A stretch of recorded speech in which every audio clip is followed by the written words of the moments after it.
Hello, Stephen White, Trekboy89 here. Okay. Star Trek Discovery Season 2, Episode 11, Perpetual Infinity. A good episode. Last episode, I was totally with it until the end, and then I hated it. So, very disappointed after the movie, after the episode. Was into it the whole time, and then I just felt like the twist was for the sake of itself. Basically, it was just there. It was just a twist. So this episode, we have the unpacking of the twist. We have a lot of retconning and a lot of explanation, and it's a kind of slow episode that actually tries to explain a lot of Discovery, which is good. And you kind of realize it's the new showrunners going, how do we fix this mess? Uh, we have all these issues that we have to try and resolve, and someone else was saying that it'll be interesting to see what a third season will be like if they have the same showrunners for the whole season. What the show can do if it actually had a consistent plot story, one person behind the helm basically trying to do something, achieve something, as opposed to the constant damage control that season 1 and 2 seem to have been. So that'll be interesting. Now, Michael awakens. She thinks it's all a dream because obviously she's had a mother gone for 20 years. So the idea that she's been alive the whole time and she's suddenly back is a bit too much for her to handle.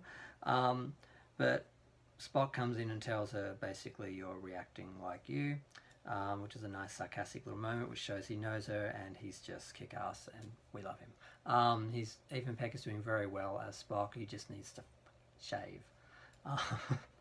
Because at some point I know they're trying to focus on the problems, but it takes 2 minutes to shave. I don't, I get they need him to look different for this new show, but it's, yeah, just shave. But what we find out is that the mother used the suit to escape the Klingon attack, the idea being that she would just go back an hour and then get them out of there and so forth and so on. But she ends up going 950 years in the future and getting stuck. Each time she tries to leave, the Tether pulls her back to that point in time. So she's just stuck out, and she manages, I guess, in that point in time to find a planet and create a camp. And I think she's 841 missions or 841 messages are found that she's written about her experiences in that future for Michael to go through during the episode. So she keeps trying to fix time, and she has a lot of opinions about time. Is time fluid? Is time... she feels time is savage. It always wins. You can't fight it, but she keeps fighting it. She's stubborn as hell, and Michael is stubborn as hell, and they both are fighting each other about how to deal with this, and they both realize how stubborn they are and where they both got it, where Michael got it from. So there's some nice character moments, but there's also a lot of melodrama that seems to spike, and that doesn't really seem organic. There's a lot of Mama Burnham being cold and saying you're nothing, you've died 1,000 times, I have to focus on the big picture.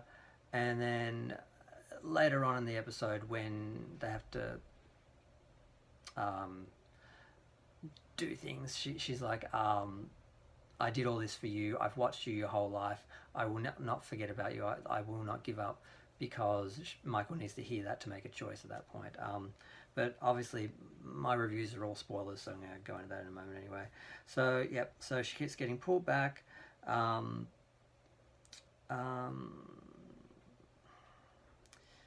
There's a good moment where Pike tells Michael no, which is a wonderful moment, because she's basically saying, I have to deal with this, it's my mother, and he's like no, and she just had to be told no. And it was great to see her be put in her place, because she's not a captain, she's not an admiral, she's not a god, she's just a member of the crew, and she doesn't get to control everything. And the fact that Pike and that allow her so much freedom and allow their crew, they work with their crew rather than dictating, says a lot about the characters and the way Starfleet operates.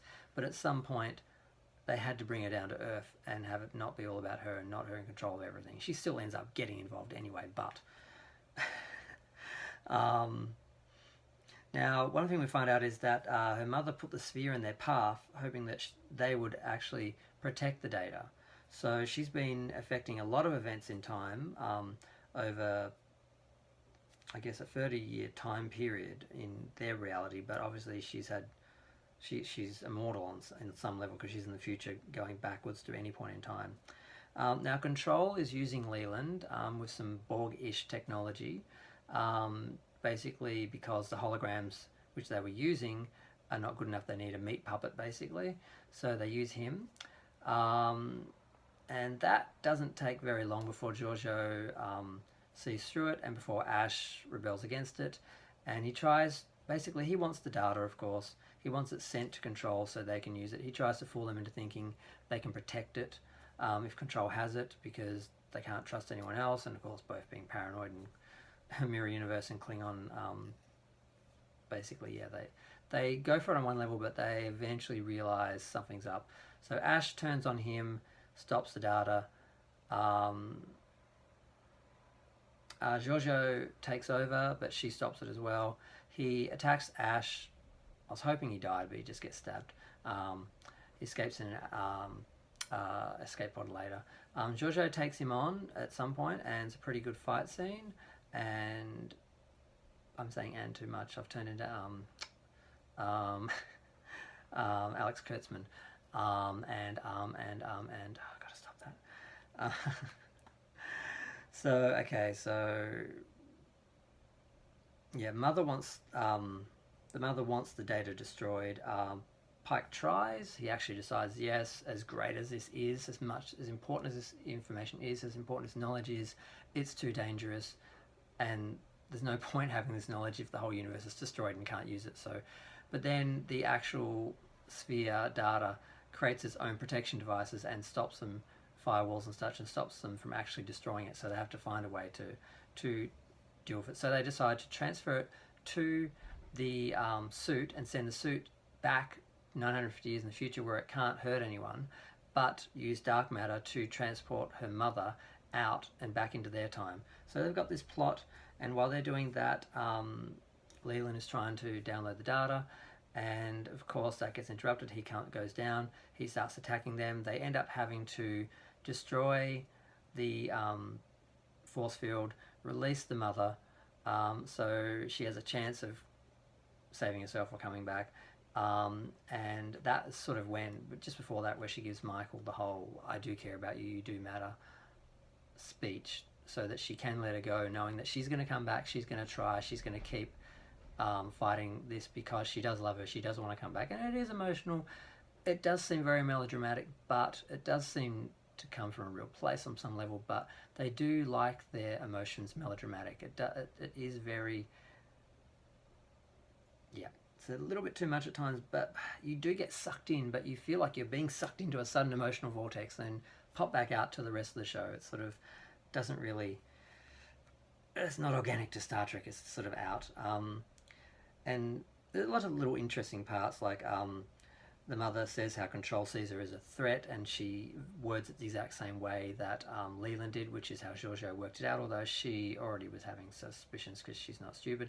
He was trying to manipulate her, saying, "You're not the most powerful person in the universe," because she knows all from time, you just know all from different universes. And so he tried to pull her, and that was obvious that she was trying to manipulate her because she's not stupid.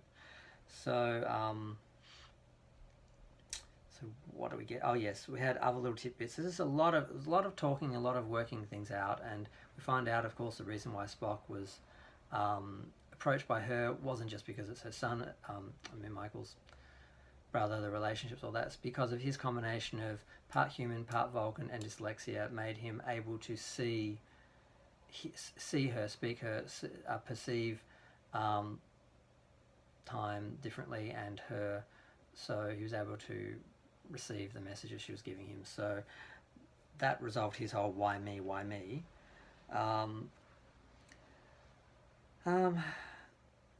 And at the end, after all this, after the mother's gone back to the future, they've lost half the data, they finally realise Leland in Section 31, the whole thing is evil. There's no real illusion anymore that they can work with any of them.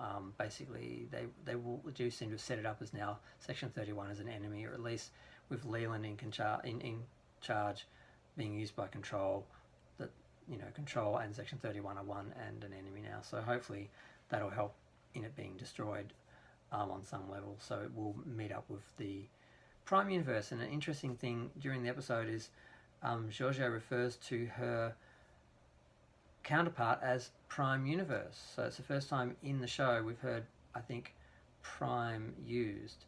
So, and we know that Prime isn't canon Star Trek from the original Star Trek. It's the JJ timeline before the first time inversion, the time crossover with Spock and that, which changed the different timeline.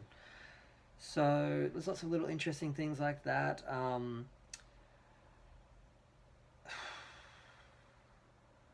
Yeah, I guess that's it for the episode. The good thing about it was it did set up a lot of story, clarifies a lot of things, went into a lot of little areas, and it was kind of slow and talky, but it was fulfilling because there were a lot of little things that had been put up that were getting a bit of time, and seeing how that affected the characters. So the people who are running the show now are looking at the show, looking at the pieces, putting them together, looking at how that affects the characters, and seem to be using that to inform some of how they're going to finish the series. And there is talk that the show is going to line up to canon by the end of the season, which is what they said the first season, and into second season. So that could be interesting. It could happen, but they're talking about that. And so it does seem like a lot of things could be changed because their attitude, they do seem to be wanting to retcon and fix and change. So I have some hope that the series is going to be resolved to some level, that it's more workable in the third season and it's not as difficult to deal with. But just the fact that it's not canon universe, it is its own universe, it is an alternate timeline in a different universe, makes the whole thing easier to take, because there are no real conflicts with the original series canon until you try and say it's all the same universe, which it isn't. It's made by a different license, by a different company, not by CBS. CBS has their own Star Trek with its own timeline and continuity and tone and looks and everything separate and protected for their own monetization and merchandising. So that makes it a lot easy anyway. But yes, this episode, good. A slow examination of everything, explanation of a lot of stuff, set up a lot of stuff for the next couple of episodes, and resolve some stuff. And it's basically a clarification episode. They took a breath to sit back and go, okay, we dropped a bomb on you last week, and sort of here's how that is explained, or how that came to be.